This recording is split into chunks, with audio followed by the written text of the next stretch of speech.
Good morning, good morning. Let's see, okay. Transformation from feeling numb to becoming fully alive. This is my story. So, does anybody here love to read? George, thank you so much for volunteering. Could you please read this? All right, I will read it with a French accent. I'm just kidding. Okay, we find a great contradiction in every person. Within the self-same individual are two opposing inclinations, the original mind that desires goodness and the evil mind that desires wickedness. They are engaged in a fierce battle, striving to accomplish two conflicting purposes. Divine Principle Introduction. Thank you so much, George. Round of applause for George. Okay. So you guys may know this quote or this excerpt. Does anybody know what this specific excerpt is referring to? Like what specific term? Anybody?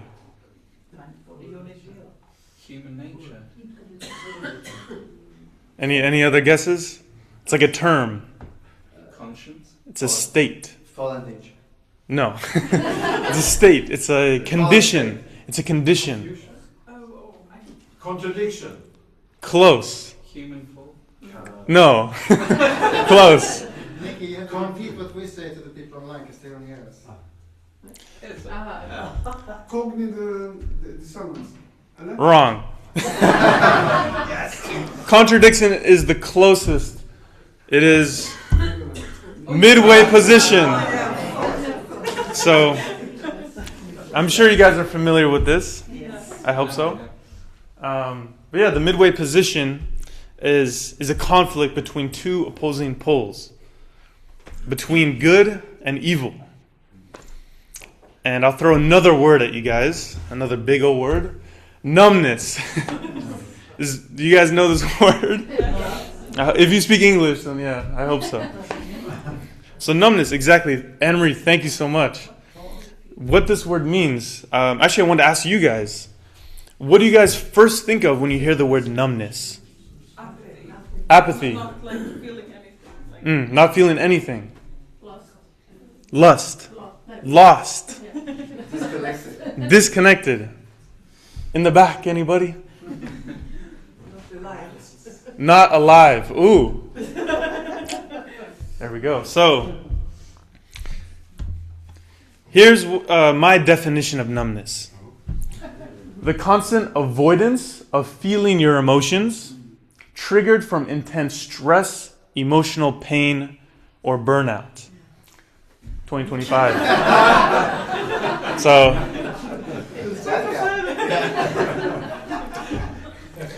I want to ask, who has felt this before? Who relates to this? Awesome, okay. Well, maybe not awesome. But another question, who's avoided something they don't want to do? Okay, a bit more hands. So here's some psychology for you guys. The action that you're avoiding has some emotion attached to it. So when you avoid that action, you're really avoiding the emotion attached to it. And when you avoid that emotion, that results in numbness. You numb yourself with whether you know it or not. So each time you avoid that emotion, you reinforce that behavioral pattern. The pattern that you'll be as safe as long as you keep avoiding this. And you become comfortable with avoiding that emotion. And if you don't stop it, if you don't stop avoiding that emotion, your mind will keep craving it until it becomes a part of who you are. And that is the cycle of numbness. So, here what we have so far. Midway position is the condition. Numbness is the symptom. So what's the cure? Come to Sweden. Come to Sweden. No spoilers, Andrew. No spoilers. So, A high dose of sweet. here's my story. Okay, so yes, so maybe my story will bring you closer to the answer, to the cure. So, actually, almost 1 year ago, I was planning to take my own life. I was at the lowest I was in my entire life of living, entire time of living, and I was also the most numb that I've ever been. So it was at a point where I experienced so much pain, so much, and at the same time, so much numbness, that life became incredibly colorless. I don't know if you guys ever experienced something like that. But it's like it's like somebody put glued glasses to your face that only see black and white. And there was absolutely nothing to look forward to except constant pain and suffering. So the idea of ending my own life, it actually became logical. Because nothing could be worse than what I'm experiencing right now. So I came back from GPA because I wanted to live for the sake of my family. And my parents especially. And I remember when I was younger, I remember even the thought of my mom passing away, it would hurt me so, like, I couldn't imagine being separated from my mom. So if she passed away, I had to go with her. That was just like the type of love that I had for my mom. I wanted to be inseparable from her.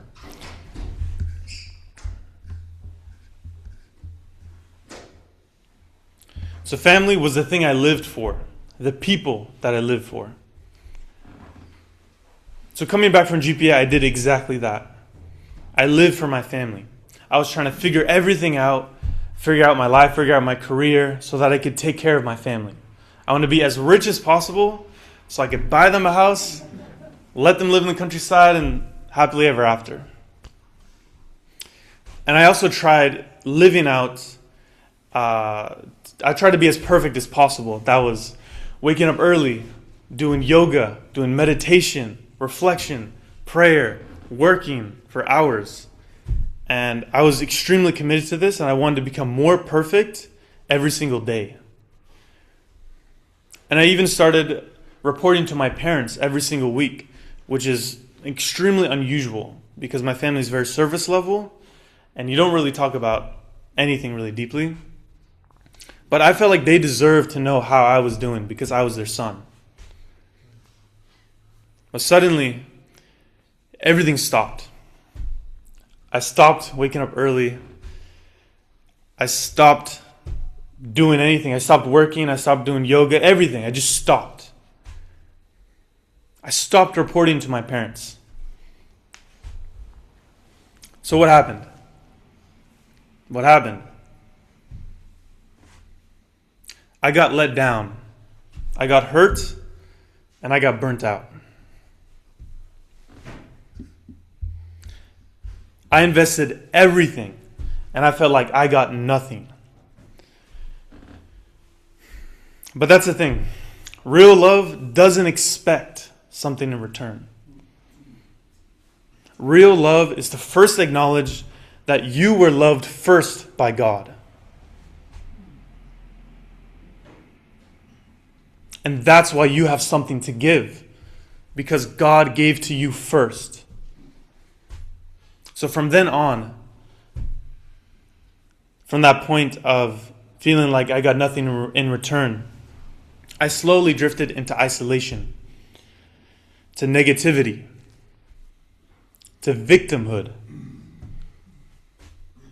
I expected God to kick down the door of my room and embrace me. And when that didn't happen, I started to doubt. I started to doubt if God really loved me. If He was really there for me. And if He was, where is He? Where is He? Because I don't see Him. I don't feel Him. I don't feel anything. And that was my solution, to stop feeling. The pain is too severe, just stop feeling.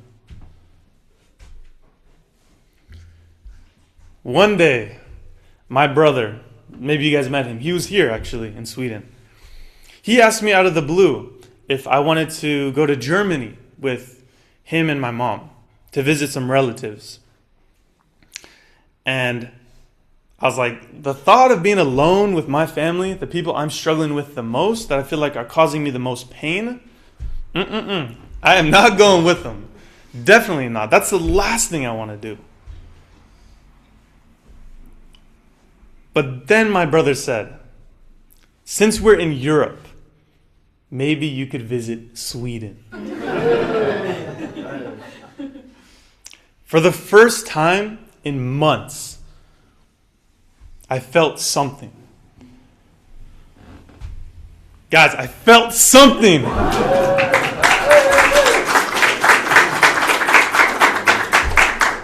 I had no idea what it was for a while. But looking back, I felt hope. I felt light. I felt and saw the light. Because when my brother mentioned Sweden, all the memories of the community came flooding back. The fika, the Saturday seminar, the love and embrace of the older brothers and sisters, the aunties and uncles. From that point on, I did not know my future. I didn't know anything. But all I knew is that I need to go to Sweden. I have to. That's all I knew. If there's any hope for me to revive, it's waiting for me in Sweden. So, if you guys didn't know, my mother's German, Bavarian, in fact. This means that because I'm German, by blood, I have the right to a German citizenship and passport. Both of my brothers have their passport and their citizenship, but actually my whole life, my mom has been trying to get me this passport, and it's extremely difficult because the embassy in San Francisco is always packed, always. And it seemed impossible to book any appointment. And she's been trying for so long. But as soon as I decided to go to Germany and to Sweden, you wouldn't believe what happened next. Any guesses? The passport. I got the passport. This means I can stay in Europe and Sweden as long as I want without worrying about anything. Pretty much. So, do you guys think God wanted me to come to Sweden? Yes. Yeah. When I finally landed in Sweden, I was met with total and absolute embrace. I could stay at Gumarsh for basically free. And even when I had to move out, Anne-Marie made sure to find me somewhere to stay. And she worked tirelessly, always checking in with me, like, don't worry, we got you. We're not gonna leave you. And even the amount of people who've just sat down and listened to me, talked with me, comforted me. The older brothers and sisters that even just say hi to me and ask me, how are you doing? Like the first time I came to church, people I didn't really talk to, they're like, Nikki, welcome back. Like, just like, whoa. And yes, I'm at a loss for words with this type of love that I received. This community had my back. And I felt like I could finally start breathing again. Because of that. I could see color again. Those glasses were ripped right off my face.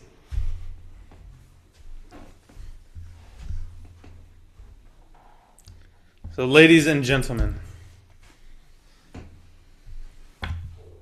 what do you guys think the cure is?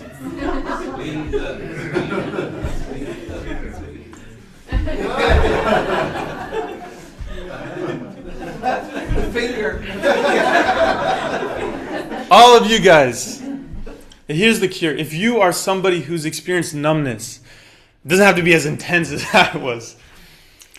Here's the cure. Community, connection, and gratitude.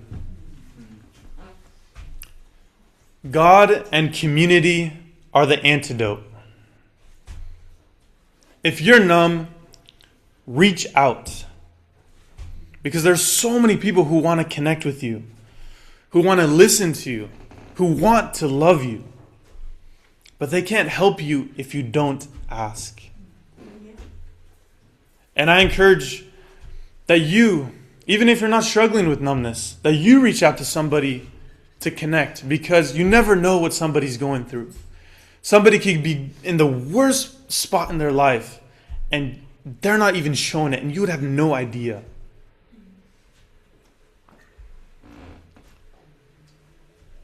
They may be secretly crying for help. So please reach out.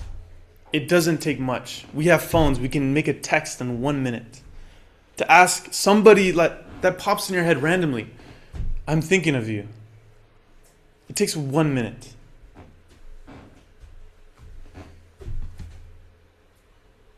Oh yeah, that's basically it. But yeah. Community, connection, and gratitude. Yeah, so I'm still struggling with numbness. It's the human condition. Whoever said that, Nico maybe, and so. But there is a cure. There is a cure. Yeah. So I encourage every single one of you to reach out to somebody that you're thinking of. Reach out to somebody that is in your community, because you guys have an awesome community. Like, come on. I'm sorry, but you guys need to realize this. Maybe I can understand it can be hard to really know what you have. But man, like, listen. I'm here actually because of you guys. I'm standing here right now because of every single one of you guys. Your love, your support. That is something to recognize. It's so significant that you guys really have something special. Please share that gift. Please. Yeah. Thank you so much.